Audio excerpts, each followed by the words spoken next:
केंद्रीय गृहमंत्री अमित शहा आज पुण्याच्या दौऱ्यावर होते आणि त्यांच्या पुण्याच्या दौऱ्याला विरोधकांनी निषेध आंदोलन करत विरोध केल्याचं आपल्याला पाहायला मिळालं. मात्र आज जर पाहिलं तर निषेध आंदोलन करण्याआधीच पोलिसांनी अनेक नेत्यांना जे आहे ते ताब्यात घेतलेलं होतं. त्यापैकीच एक शिवसेना ठाकरे गटाचे नेते आहेत वसंत मोरे यांना सुद्धा आंदोलन करण्याआधीच पोलिसांनी खरं तर आज ताब्यात घेतलं. आपल्यासोबत ते आहेत. तुम्ही आज निषेध आंदोलन करणार होता, मात्र पोलिसांनी तुम्हाला ताब्यात घेतलं आणि अक्षरशः गाडीत कोंबत होते. काय नक्की तुमची मागणी? मला आंदोलन करण्याआधी नाही घेतलं. मला मी ताफ्याच्या समोर होतो एकदम. म्हणजे माझ्या इतका जवळ तर मला वाटतं की कुठल्याच पक्षातला कुणीच नेता पोचला नव्हता. कारण प्रत्येकाने आंदोलनाच्या परमिशन्स मागितल्या होत्या आणि आंदोलन करत असताना त्या परमिशन्स घेऊन आंदोलन होत नाही. आम्ही अगदी ताफ्याच्या एकदम समोर हाकेच्या अंतरावरती होतो. माझा पक्षाचे सुद्धा सगळे कार्यकर्ते अगदी एक चौक पलीकडे फक्त 50 ते 100 फुटावरती माझे पण कार्यकर्ते होते सगळे. परंतु त्याच्या अगोदरच थोडेफार कानकून लागली आणि पलीकडच्या बाजूने ताफा चालू असताना मला तिथं पोलिसांनी मला उचललं.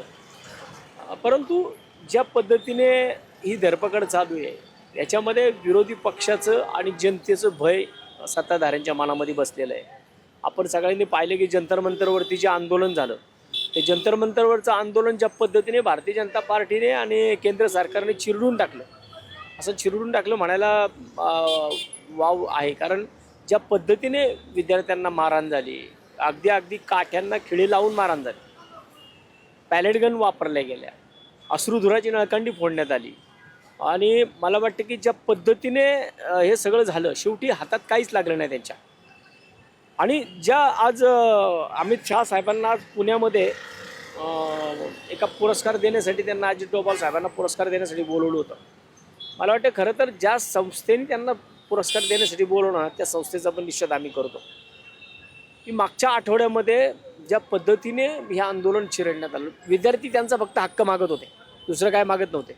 आणि आमच्या पुण्यातल्याच विज्ञान तंत्रज्ञान काय मंत्री आहेत चंद्रकांतदादा पाटील यांनी तर ज्या पद्धतीने बोललेत की दगडावरचे फुटप्रिंट्स, त्यांना फिंगरप्रिंट कदाचित म्हणायचे होतं पण ते फुटप्रिंट्स म्हणले, त्या शोधून मग विद्यार्थ्यांनी डिटेन करणार आणि त्यांच्यावरती कारवाई होणार. माझा चंद्रकांतदादा पाटलांना एक प्रश्न आहे की दादा, पहलगामचे आरोपी आजही मोकळे आहेत. दादा, दिल्लीमध्ये जो बॉम्बस्फोट झाला त्याच्यातले आरोपी आजही मोकळे आहेत. ज्या पद्धतीने पुणे शहरामध्ये कोयता गँग धुमाकूळ घालतीये, रोज म्हटलं तरी एखादी मर्डर होतीये पुण्यामध्ये. आणि ह्या सगळ्या गोष्टींमध्ये तुम्ही बोलत नाही, परंतु दिल्लीच्या विषयावरती बोलताय. तुम्ही पुण्याचे आमदार आहात आणि अशा पद्धतीने जर आंदोलनं चिरडून टाकणार असाल तुम्ही, आंदोलन ही लोकशाही आहे, हुकुमशाही नाही आहे.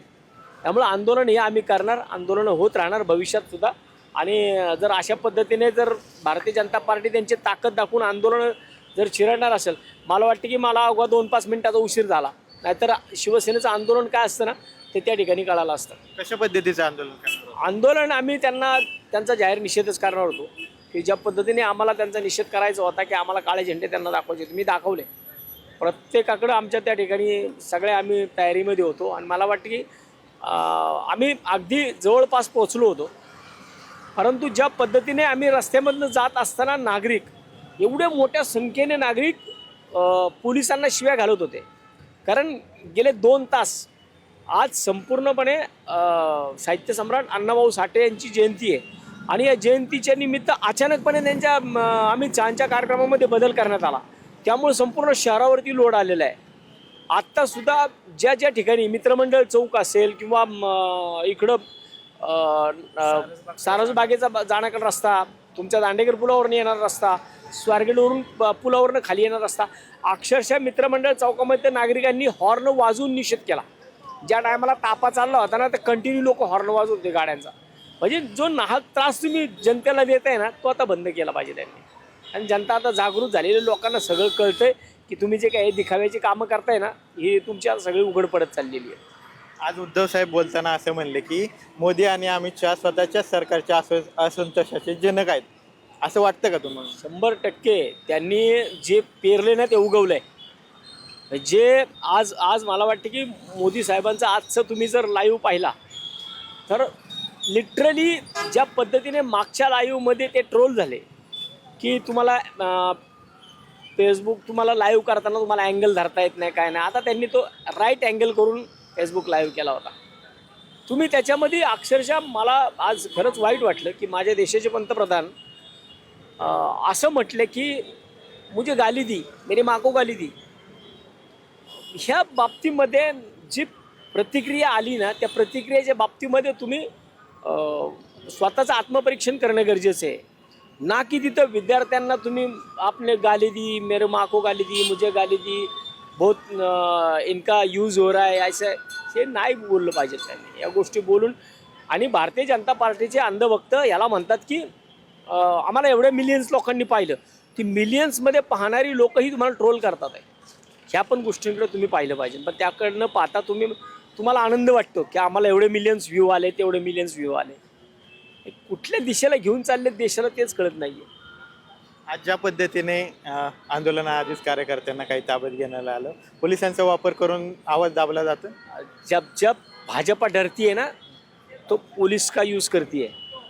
जेव्हा भारतीय जनता पार्टीला भीती वाटते ना तेव्हा ते पोलिसांचा वापर करतात, बळाचा वापर करतात. आज आमच्या बाबतीमध्ये सुद्धा तेच झालं. वास्तविक पाहता तुम्ही आम्हाला आंदोलनापर्यंत काय येऊन देत आहे?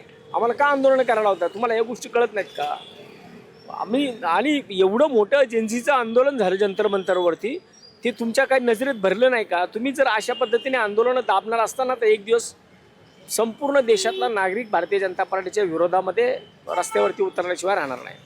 धन्यवाद. तर हे होते शिवसेना ठाकरे गटाचे पुण्यातले वसंत मोरे नेते.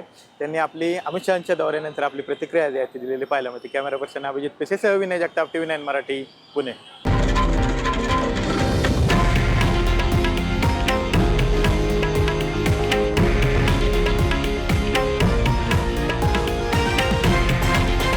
हे आहे देशातील नंबर 1 न्यूज नेटवर्क आणि आपण पाहत आहात TV9 मराठी, एकमेव.